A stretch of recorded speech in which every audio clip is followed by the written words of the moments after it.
One day that I was doing this job, the guy, I met him and I didn't actually ask him what he did because I was not even that secure in myself. But he's like, here, I'll give you the money. I'll trust you. Just finish the job and I'll see, that job took me like 6 hours to do. And I didn't know this, but I was drilling. Once I got home, my dad told me, he's like, I was drilling in reverse. I drilled that curve in reverse. I feel like a tip and a nugget of picking a good mentor in 2024. If your mentor is encouraging you to go read something, I think that's a really big nugget. At 16 years old, normally people don't even think about that kind of pressure, but internally you already had applied that pressure and you still feel like that hunger is still here today. All right, so we want to get right into it, could not waste any time because we have a valuable guest here today. You guys already seen the first one. You're thinking to yourself, all right, I wrote down some notes to obviously have delayed gratification, and you have it in all caps, take massive action for 2024, because you could learn everything, but with no action, there's no point. Yep. Pablo, what do you got to say to that? The biggest thing, Leo, that I really kind of want to dive into, bro, is like you mentioned your mentor a couple times in the last episode. Right. And mentorship seems like it's something that's massively needed. Mm-hmm. I think everybody needs mentors, whether it's not paid, whether it is paid. Obviously, that's a whole separate conversation in itself. Yes. But how to pick the right mentor? I've heard and just from myself as well, is when the teacher is ready, or when the student is ready, the teacher will appear. Mm-hmm. Right? Yep. You had to be ready to receive that mentorship. Yes. And that mentor, God's just going to bring them to you. Yes. Right? Yes. You mentioned that a little bit off camera, that the real estate, you got into the real estate thing, and your coach was the one that told you, hey, get your real estate license. Talk to us about how that relationship kind of came about. Yeah, I was, it all started out with prayer. Okay. That was the one thing. Before I even got my mentor, wow, I prayed obsessively. I was praying to God every day to give me direction because I felt lost. Yeah. I felt lost. I felt like I didn't know where I was going. I felt like I don't know, I just continue to pray for an answer. And then here I am doing a construction job. I'm drilling a curb for this beautiful house, beautiful car in the driveway. The owner of this house walks out. He had a suit. So he has like suits, car, and house.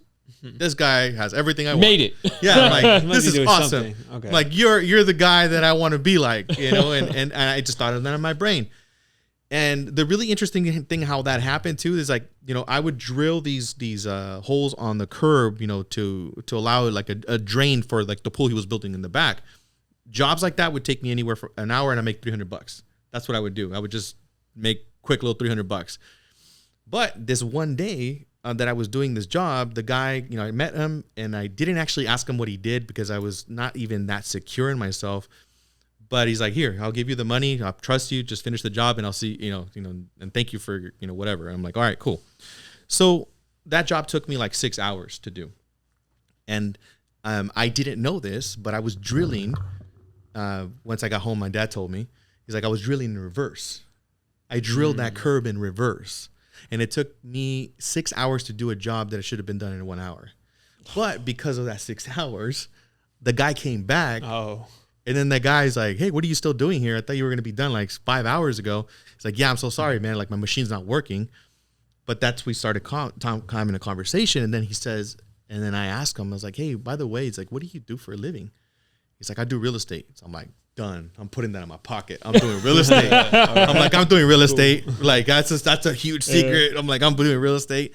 And then he's like, oh man, I would like to do something like that. He's like, oh, it's really easy. He's like, you can get your license in 3 months. He's like, this is a real secret. He said, it's your mindset. He's like, you got to invest in yourself. And I said, well, how do I do that? And he says, go to nightingale.com, research any Audible or whatever. And I asked him, well, which one should I do? He's like, just whichever one stands out to you. It's like, and buy a book and read books. And he's like, and I asked him, well, which one? Like, just whatever stands out to you, pick. It doesn't matter.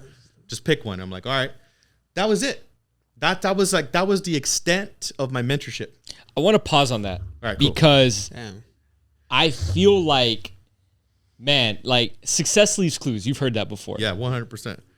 My first mentor, rest in peace, Sam Bakhtiar. I don't know if you probably heard of him. So Sam was my first mentor when I was training. Mm-hmm. And he's the one that really started to kind of take me under his wing. He saw something. Your mentor is going to see something in you that you don't already see, right? Yeah. So I'm sure your mentor probably had that same thing, right? He saw something in Leo that Leo didn't understand yet. And what I liked that your mentor told you was about development and reading. Sam recommended 3 books to me: Think and Grow Rich, Rich Dad, Poor Dad, and How to Win Friends and Influence People. Wow. He said, go read those 3 books. Those are 3 main pillars, by the way. Take note of that. Yeah. He said, go read. Yeah. I feel like a tip and a nugget of picking a good mentor in 2024. If your mentor is encouraging you to go read something, I think that's a really big nugget that people could go on, because again, that's something that your mentor did for you. Yeah, exactly. And then they see you bigger, like you said, they see you bigger than you are, right? I didn't know what I didn't know. So when my mentor at the time, when he saw me in the conversation, it was a long conversation. He was like, hey, he asked me, how old are you? And I told him, I'm like 16. Yeah. He's like, you can't even get your license for 2 more years. And he's like, you're very wise. He's like, I didn't know you were this young. So he saw something in me right away. And that's why he chose to like spend some time. And the really cool thing is that I reconnected with him a couple of years ago because I was looking for this guy, and I just want to say thank you. Oh. And that's what I did. I found him. George Nieto. He was at Remax Champions here in Upland. That's where he was at. Wow. And I just called him up and I said, thank you so much. And then I know it made a difference for him. He's like, can you please talk to my son? And I'm like, of course, I could talk to your son. Yeah. And, I want to pay it forward. That's so crazy. That's like, how many years later are you doing? Like, you remembered. I remember. Yeah. This was like 12, 13, 14 years later. Yeah. Yeah. And I was on the hunt. Like, I wanted to find him. Like, how can I find this guy? I didn't even get his number. Damn, bro. That kind of chokes me up, bro. That's really dope. Yeah. That is so dope. Yeah, bro. Like, and I, but it wasn't me. Like, I want to share with you what you did.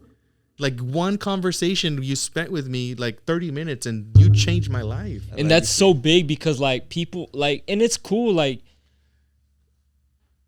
you think like the mentor has to be this big person. It could be just anybody. Anybody, yeah. It could be anybody. It's that little shift, the one word at the right time, that the one phrase that they said. Yes. And then you could play the what if game. What if you actually know how to drill a hole? Yeah, exactly. Are we sitting here today? No, I don't think so. We don't know. Yeah, probably not. Yeah, probably not, because I would have probably bumped into someone else. And I could have probably done another business. And I was so hungry to make money, man. I would have done anything. If somebody would have came up to me that had influence and conviction, and they would have told me, do this and you can make a lot of money, I would have done it. But that's why I was desperately praying for I'm like, God, give me an answer. I don't know what I want to do with my life. Now, at 16 years old, normally people don't even think about that kind of pressure, but internally you already had applied that pressure, and you still feel like that hunger is still here today? Like, for 100%, more than ever. More than ever. Is it because of the people you're associating with as well? Like, what keeps that hunger going? The hunger is, I think it's just once you light that flame, right? It just keeps burning, right? And I think that's another big nugget. You got to stay hungry even while you're full, right? Like, you don't.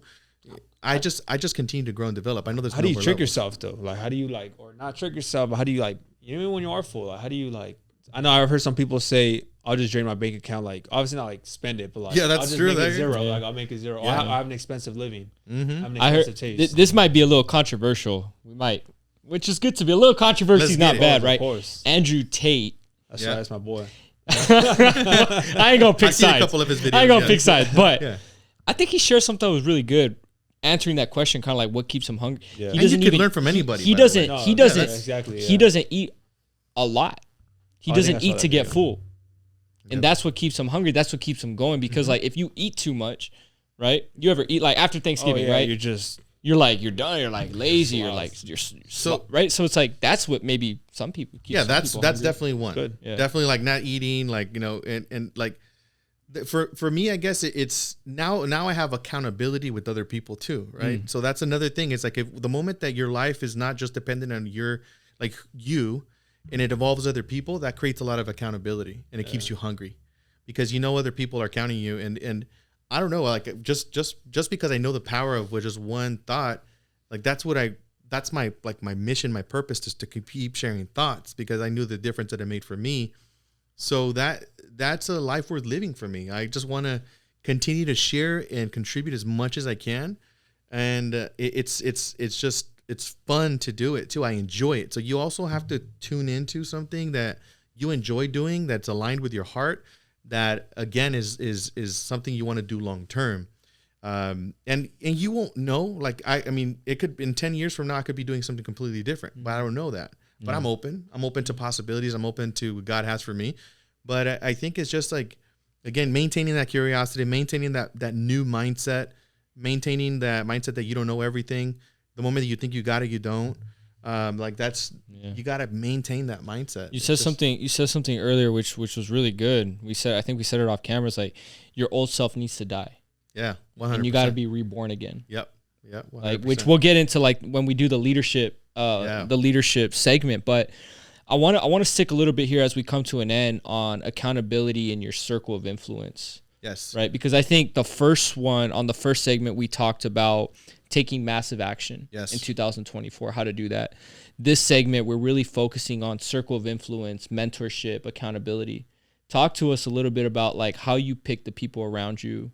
Because you have, like, last year we went to the Vault conference, right? Like you have your close circle, and then you got like your associates, right? So like, how do you pick? Is there like a checklist? Like how do you pick those close, that inner circle? So number one, I find people that are doing what I want. That's just really simple, right? You just okay, who can I find that's the most successful? And this is a Tony Robbins 101, right? It's just like model and emulate success. So I find people that are already doing what I want to do, and I just make it my obsession to create the best relationship with them so I can be in their world as much as I possibly can. So finding, like, number one, define who you want to be. Number two, find somebody who is the version of yourself who you want to become. Befriend them, get into their world, figure out how they think, how they walk, how they talk, what they read, right? Everything, what seminars they go to. Follow that recipe, and that's going to create success. And then number three, I would say that you have to declare your goals. Like, you can't be the only one that knows your goals. That's what keeps me also hungry. Yeah. That keeps me accountable. It keeps me it keeps my ass on the line, because I'm like, I told people that I'm doing this. Yeah. Right. I told people that like I was going to become this version of myself. So if I'm the only one that knows, it's easy for me to get off the hook. And I can have bad days and bad months, and I probably will forget about it. But if I create an accountability community, that's what I call it, an accountability community, right? Hey, like, for example, I've been vegan for 9 years, right? I have a plant-based diet. The way that I stuck with it was because I told people that I was becoming vegan, and I made a public declaration, and I told people, if you see me eating meat, call me out. Call me out. So everybody was like, what are you eating, bro? Like, what are you eating? Like, what is that? The world is your accountability. The world becomes accountability. So declaring your goals, I know it's scary, but that's the biggest thing that's going to keep you motivated and driven, because I utilize the ego for my advantage. Right. We all have egos. So good. So the ego does not want to look bad, and the ego wants to continue to look good. So if I say that I'm doing something, my ego doesn't want to look bad, wants to look good. So that means that I'm going to use that ego to my advantage. So my goal in the next decade is to lead 100,000 people. That's my goal. So why do I just say that right now on camera? Because that's my accountability community. Everybody that sees this, Leo said he's going to have 100,000 people in the next 10 years. I said it. It's on camera. It's recorded. So what is it going to take to get to that? What's it going to take to get to that number, right? Accountability is a big piece of it. Huge. And correct me if I'm wrong, bro. I might get the number wrong. 2,200 people right now? 2,200 agents. 2,200 agents. So you got to this guy knows what he's talking about, right? Yeah. What does it take to get to do you have 2,200 people in your organization? Do you aspire to have 2,200 people? What does it take to get there? Accountability is part of it. Mentorship is part of it. Association is part of it. Taking action is part of it. Yeah. Find out what the secret recipe really is going to be in the next segment as we close out this one. I want to do one quick thing. If you haven't already, make sure you like, subscribe, comment down below. Hit the subscribe button. Armando and I, Leo just said talk about goals out loud. We have a goal of getting to 1,000 subscribers as quickly as possible, ideally by summer of 2024. So help us by subscribing right now and send this episode to about 5 of your closest friends that need to hear about the knowledge and wisdom and nuggets that Leo's dropping. We'll see you guys on the next segment. Let's go.